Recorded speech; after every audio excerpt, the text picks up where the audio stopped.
Ladies and gentlemen, boys and girls, dogs and cats, fish and hamsters, grass, trees, oceans, and seagulls. You are now tuned in with the greatest of the greatest, the best of the best, and that is myself.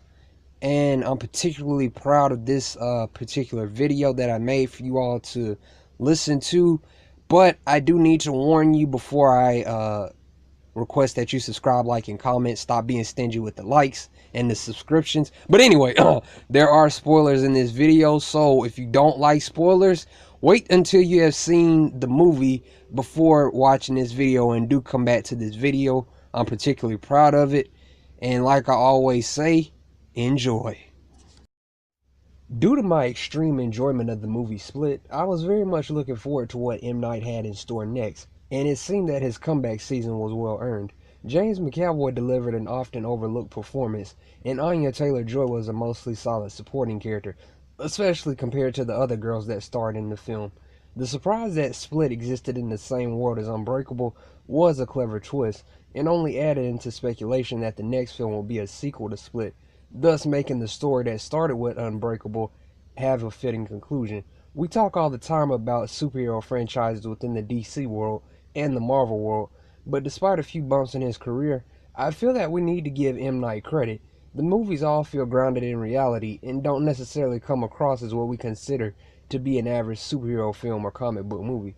There are twists and shocks in all three films, and the first Unbreakable film showed how it would be if a guy that was seemingly the lone survivor of a deadly train crash, coupled in with the fact that he has superb strength and is somehow unbreakable.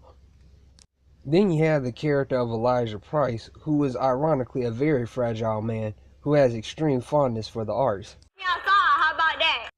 Couple this in with the character of Kevin Windlecrum, aka Patricia, aka Hedwig, who was featured prominently in the movie Split, and you seemingly have an interesting premise for the movie Glass. Not only does the movie bring in David Dunn, Elijah, and the Beast, but it also brings in David's son and Anya Taylor-Joy's character Casey. I think Glass works mostly well as a follow-up to Unbreakable, while being a much better than is given credit for a sequel to Split. In all honesty, Split and Unbreakable are hard to top, and it's great that James McAvoy is as good here as he was in Split. I wasn't as fond of the story arc with Casey seemingly being drawn to the person that she was most trying to get away from in Split, and I can see why this may have threw some viewers off. And with Anya Taylor-Joy, fair as she may be, I found myself wondering, did she really need to be involved in the movie at all? Sarah Paulson's character is the psychiatrist slash person who tries to analyze these three gentlemen person like you saw in the trailer, and honestly, she does a pretty good job. There's a fight scene between the Beast and David, the Overseer, that I really enjoyed seeing. And that's the thing too. The movie doesn't gloss over the superhuman factor with what we typically see in films that aren't DCEU or Fox Marvel. It grounds the story in our reality and forces us to take a look at the idea that superhumans and people with uncanny abilities exist among us, even in a city like Philadelphia, and that they come in many forms. The idea that a mentally unwell patient could have more than 20 personalities and one of his egos is built and acts literally like a beast is fascinating. We as humans are often intrigued by that which we find unfamiliar, even if it sometimes may scare us, and this could be applied to Elijah's interest in Kevin Windlecrum. Well, aside from him also wanting to escape the facility. I think all in all, the performances are fine. You know, Bruce Willis is solid, as is Samuel L. And James McAvoy's performance likely won't be as lauded until years later, when everyone at Screen Rant or Collider makes articles titled, "I was wrong about the movie Glass and James McAvoy was excellent in the movie," if those sites are still around. I think the fact that M. Night spent his own money on the film, and the fact that he himself said he knew the ending for Glass all along, worked in more ways than the critics would have you believe. It's an example of what myself and a few others like to call a director-driven film. 20 million of his own money spent, and the film made 10 times that. How about that?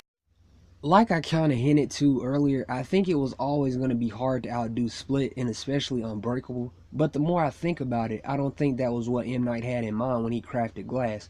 He had a specific beginning, middle, and end, and wanted to tell his story across three movies, and that's exactly what he did.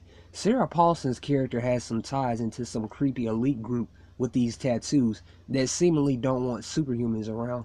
And thinking back on Glass as a whole, it does leave one with questions unexpected going into the movie. And when I thought about it as I was watching the film, I thought of the concept of elitists wanting superhumans, or in our case, persons of good character or pure soul, silenced or knocked off. And to me, this fits the movie perfectly. Because realistically, not everyone will be okay with superhumans existing, unless of course they could be controlled or used like a pawn. If another movie comes in the Israel 177 trilogy, then I'd certainly like to know just who the hell these fucks are, even if they were seemingly exposed by the end. Nonetheless, I'm glad that Glass was a success in spite of the mostly mixed to negative response. I guess getting too realistic with a superhero film that isn't Marvel related spells doom for your movie if you get scored on Rotten Tomatoes. A site that has the audacity to mock an individual for deciding to congratulate a director for his film getting a release date is not only rotten, but would also suggest that it's being ran by a class of intellectually challenged Teletubbies who only seek out fun adventures. It says a lot when one of the quote-unquote super reviewers on the site itself says he went in expecting it to be bad and took the time at the end of his review by taking a deserved shot at Marvel. But anyways, back to the movie Glass. I wasn't initially planning on making a video about the film, but I felt it was necessary after the puzzling response. Glass tackles the subject of heroes with realism and a grounded take and gets a shitty rating. I personally don't believe it's deserving of that rating, and I find it strange that the critics weren't kind to it like they were with Split, especially now. I feel that M. Night told the story he wanted to tell, even if some of the decisions in the film leave some of the audience members astonished in a good or bad way. Am I saying the movie is perfect? No, but I think the important thing is that the trilogy is, for now, concluded on a thoughtful, controversial, interesting note. Me personally, I enjoyed it, and if you do, that's great, and if not, go watch something else. And above all else, don't get triggered.